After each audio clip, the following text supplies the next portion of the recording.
There's also this misconception from people that you are certain things, meaning some people have this misconception that I am what I possess.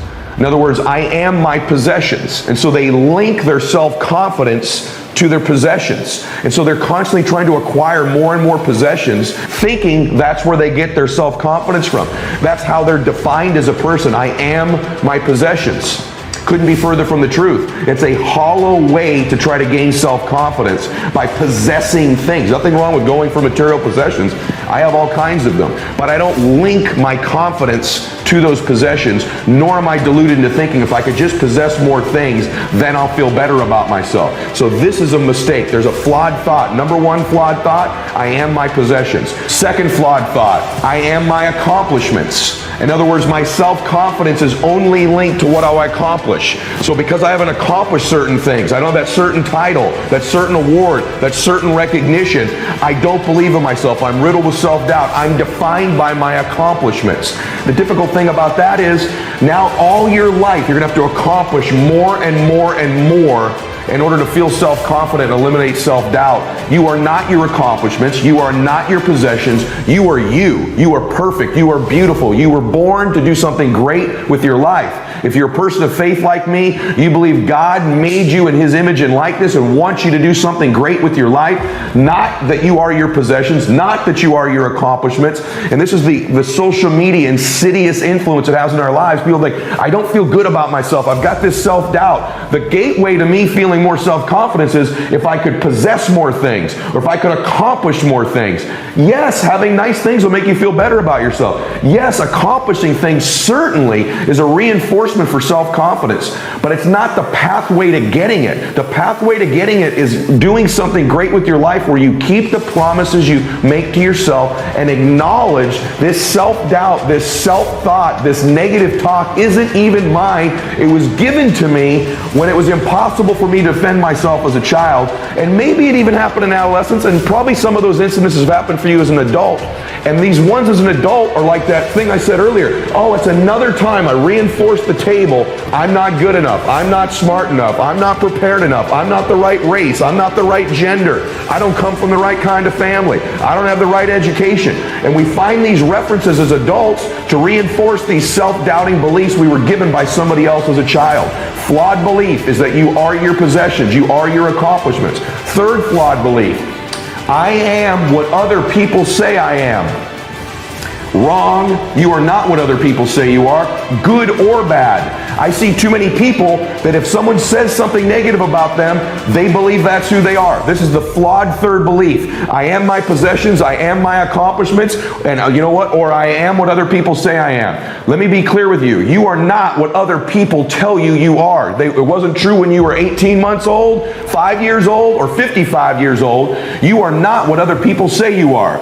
So stop letting that dictate your self-confidence or fill you with self-doubt. And for the record, you are also not the good things people tell you you are all the time. Don't live for likes. Don't live for comments on your social media. Don't do things in your life just to solicit someone saying something great about you. It's a cheap, shallow, hollow way to try to gain self-esteem and self-confidence. It's fleeting, it's short-term, and it's needy.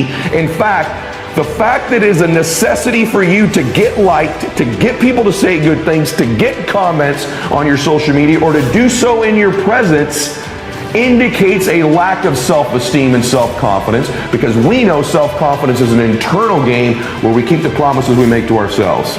The fourth type of flawed thinking is I am what I look like.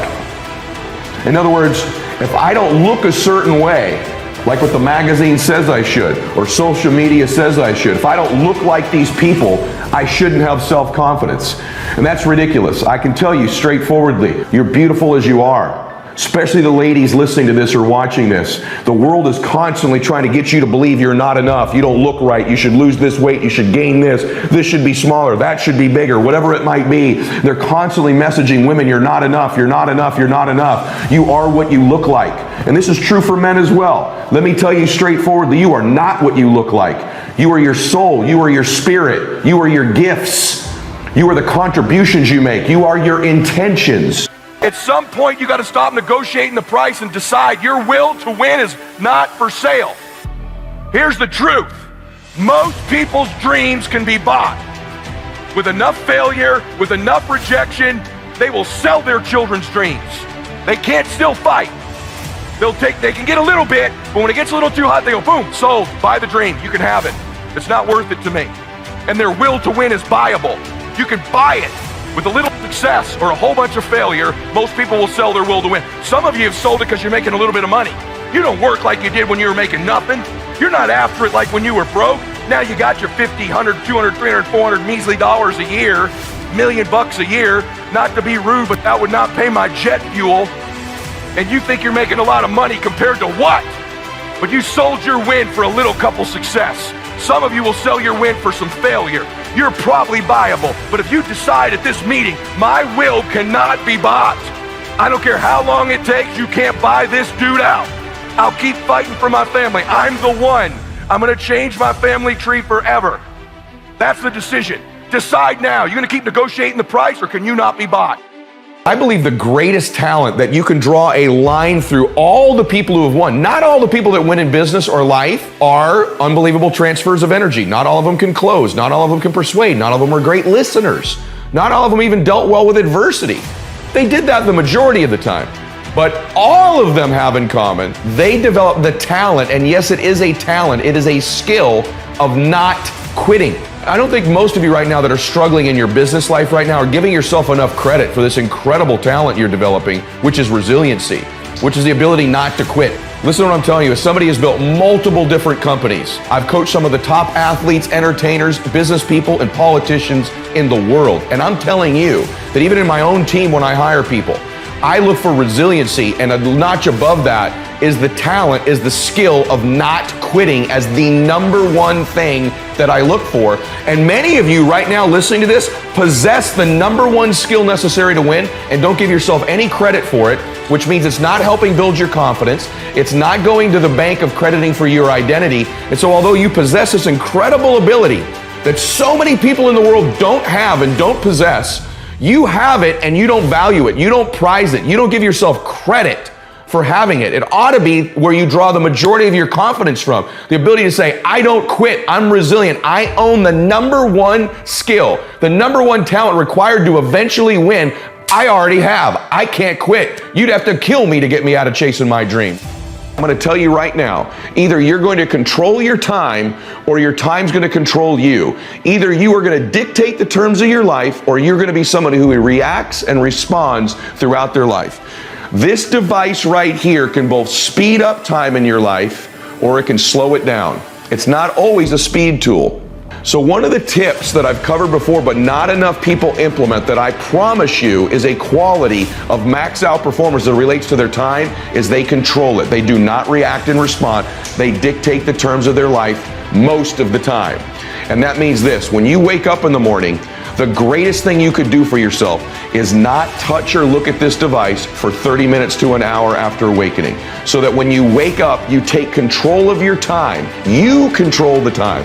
You control the beginning of the day. You get clear, you meditate, you pray, you stretch, you think, you go through a gratitude exercise.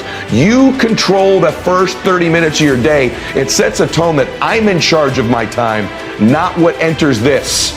If the first thing you do is grab this now dictates the term of your day. This controls my day. What hits this, what email, what text, what call hits this, what Instagram post hit this, this controls me. It controls my time. But if you can stay away from it for the first 30 minutes to an hour, you send a message to your brain, to yourself, that you control time, that this day is on your terms. And again, you stack up a day, a week, a month, a year, 5 years of a lifetime of you controlling and dictating the terms of your life for just the first 30 minutes to an hour every day.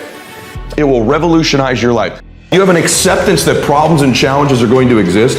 Isn't it probably important that you learn to enjoy the process of overcoming them and solving them? I think all the time, how can I enjoy this? I think, man, what are all the great things that are going to happen when this is solved? Whose lives are going to be better when this is solved? How much better is my body, my fitness, my faith, my family, my life, other people's lives when this problem is solved, depending on what the problem and challenge is. And that helps me enjoy the process. I also remind myself this problem is helping me grow. It's in existence because I'm making progress in my life. So all these things fit a meaning that help us make the best decisions possible.